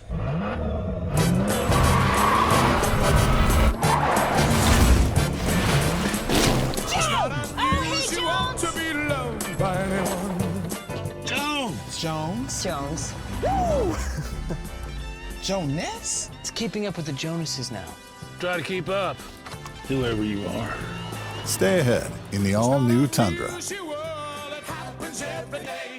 At Metro by T-Mobile, you can upgrade to 5G and save more with one line of unlimited 5G for just $40, period. That's the lowest price in prepaid. Switch now and take your movie night to new heights with 5G. Only at Metro. With you, final 4.5 from Koskinen. Mike Adler, the graduate student from Fort Lauderdale, has been sensational today. Yeah, he's just been unreal. You know, Virginia had some momentum in terms of their offensive flow in that third quarter. He had 9 saves alone, right? So you felt like, okay, Virginia might come on a run. Well, not today, not against Zero and White, who's played his best game unequivocally of the season, ties a career high, and he does it in a moment in time when his team needed him the most, right? The program did, to get this win. This is your signature win on the season now. Gable Braun wins that face-off and immediately comes down and scores.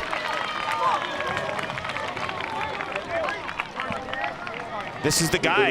You know, I feel like he needs more reps because of Petey and the upper body injury. Just as a nice insurance policy. You want big moments. Because, you know, you're still facing off against Naso. Naso's really their only guy. So it's not like they're going to throw another guy at Gable Braun. So that's an elite face-off guy he's beaten off the clamp and taken it himself. 2 goals for Braun. That's his 100th face-off of the season.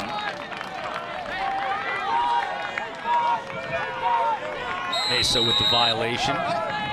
So it'll be possession Virginia just as the sun comes out here. Final 4 minutes of this game. #1 North Carolina and Virginia in the women's game coming up at 8 o'clock tonight. You don't want to miss that one. Big weekend of lacrosse in the men's and women's game coming up. A ton of games on ESPNU. Yeah, BC actually comes to Durham, plays on this field on Saturday. So if you're in the area, you want to watch Charlotte North from BC and the rest of that team.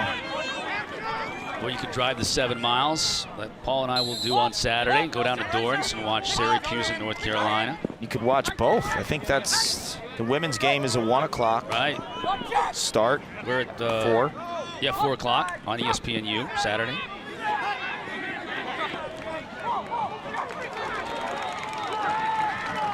If you're Lars Tiffany, that's the next question. Obviously, this is going to be it's a huge win for Duke. But if you're Lars Tiffany, this team hasn't been playing great the last couple of games, right? Yeah. And then this game kind of on top of that. They get Quinnipiac over the weekend. You know, you got to get healthy. I guess that's the first thing.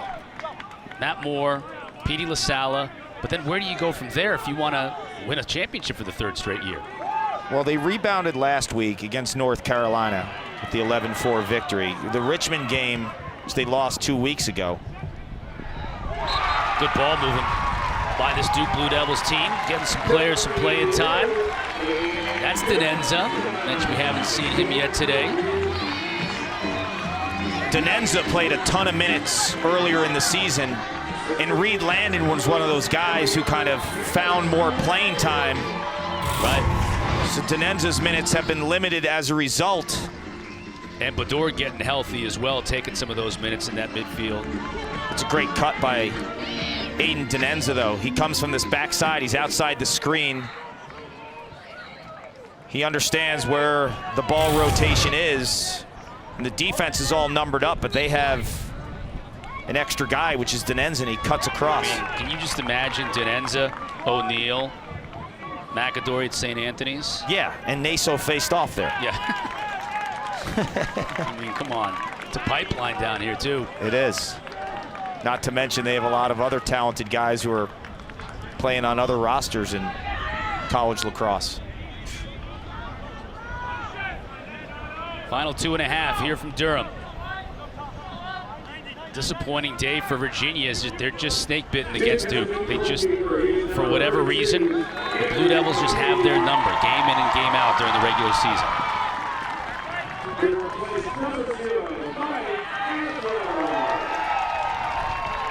You heard the public address announcer in the background and the ovation for Adler.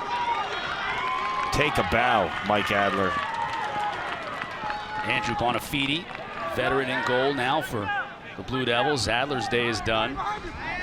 Career high, tying 20 saves on the day for Mike Adler. There he is.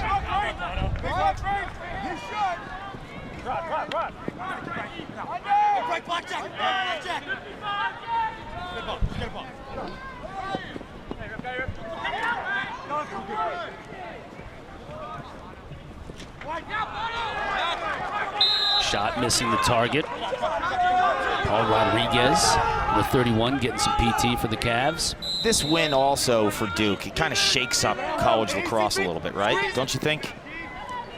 It's really a lot part and parcel with the way the season has gone.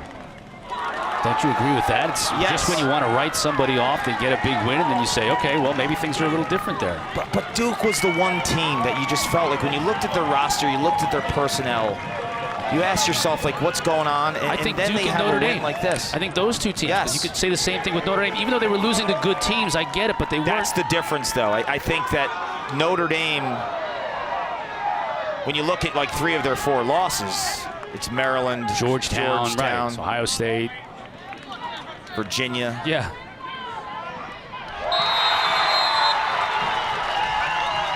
Connor Drake this time. Kostadowski letting some of his veterans eat. 17-8. The thing about this roster, like Connor Drake is a great example. Blue chip recruit. There's just so many guys. So to see him have an opportunity, he's from Wilton, Connecticut, about 5 minutes from where I live, border town of Ridgefield. Spent 3 years at Wilton on the varsity lacrosse team, and then his final year up at Salisbury. But a big-time recruit. Like when he was going there, he's one of these guys that are part of that top recruiting class incoming, right? Right. But you just have so many of them, and finding pieces to the puzzle, it's not always easy. And the other piece of that is it's chemistry, right? Like you have so many guys that could play. Like Connor Drake is a talent.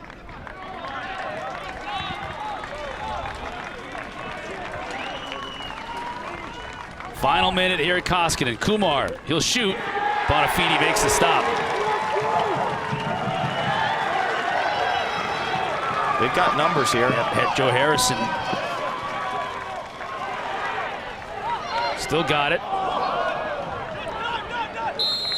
Ball gets away with just 4.3 remaining. Virginia's ball.